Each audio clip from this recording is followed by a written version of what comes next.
Why is the FIRE movement dead? Cost of living is sky high. Inflation is a problem. Housing prices, the cost of healthcare, interest rates, wage stagnation, global world economic uncertainty. Those are just a few of the reasons why the FIRE movement can seem out of touch and unrealistic for many of us.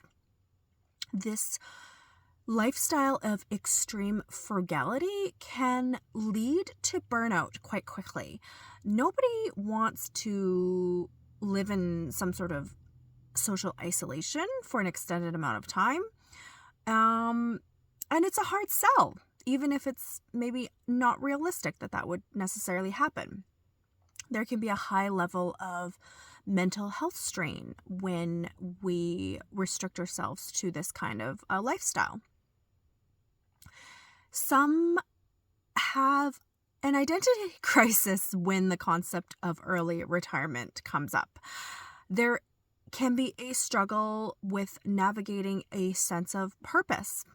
There are also mental strains related to the fear of running out of money, especially when you're having to plan a retirement that is 30, 40 years in length.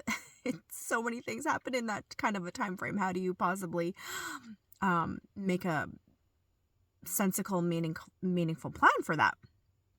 And boredom can be a big anti-FIRE movement issue as well. And often, especially if you are leaving a high-value position, there is a real fear of difficulty re-entering the workforce if you ever wanted to. So, what are some shifts that we can make that can make our life better without hitting FIRE, financial independence, retire early status? We can look at shifts in remote work. There's far more flexibility with work options than there ever have been before, and even moving from a full-time to part-time position can really ease a lot of the work stress and create more job satisfaction. You could take a sabbatical, test out what it's like to be away from work for an extended amount of time. There are thankfully a lot more wellness programs that are available to us as employees now. And ultimately just having a hybrid schedule, work from home 3 days a week, work at the office 2 days a week. That sounds really attractive for a lot of us.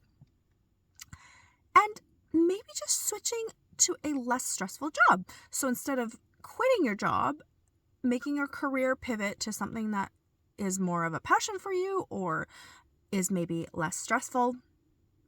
And you could also just look at some sort of side hustle. Ultimately, if you're happy with your workplace culture, then you might not be inclined to hit the ground running with something like FIRE. And ultimately, the model of FIRE is a hard one for people to buy into. The 4% rule can be stressful and nonsensical at times. A lot of these calculations don't factor in critical things like taxes. You could be calculating wrong up to 40, 30, 50% of your earnings if you don't factor in taxes. And if you're wrong by even a 0.5% in your inflation calculation, things can go sideways as well. FIRE also doesn't really factor in family planning. If you are planning a FIRE lifestyle in your 20s or 30s and you end up having 2, 3, 4 kids, that will really change things for you. So things in terms of a FIRE calculation can be quite rigid. and just hard to plan long term. Millennials are also facing real struggles with delaying their wealth building abilities. And Gen Z are generally quite skeptical of the FIRE movement. And boomers are generally retiring later than past years as well. So hopefully with more of a shift in our culture towards work-life balance, our younger generation can prioritize experiences, and there is a changing definition of what success means. The goal, I think, now is find a job that you never have to retire from. FIRE can seem like an elitist concept for people that have the means to do so. So if you're low income, it can really be really hard to find a plan that's going to work with something like this. And some people don't really want to live such a minimalist lifestyle. I love it, but I know that my beliefs and lifestyles is quite extreme.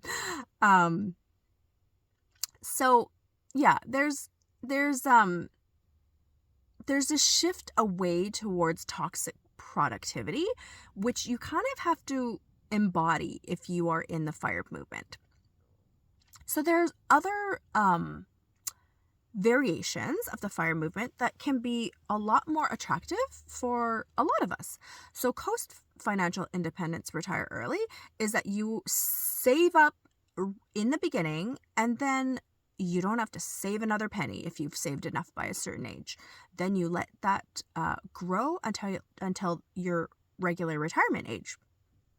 And then Barista FIRE is you're working part-time. So you're getting the best of both worlds. You are financially independent on one half, and you are still connected to the workforce and earning money on the other half.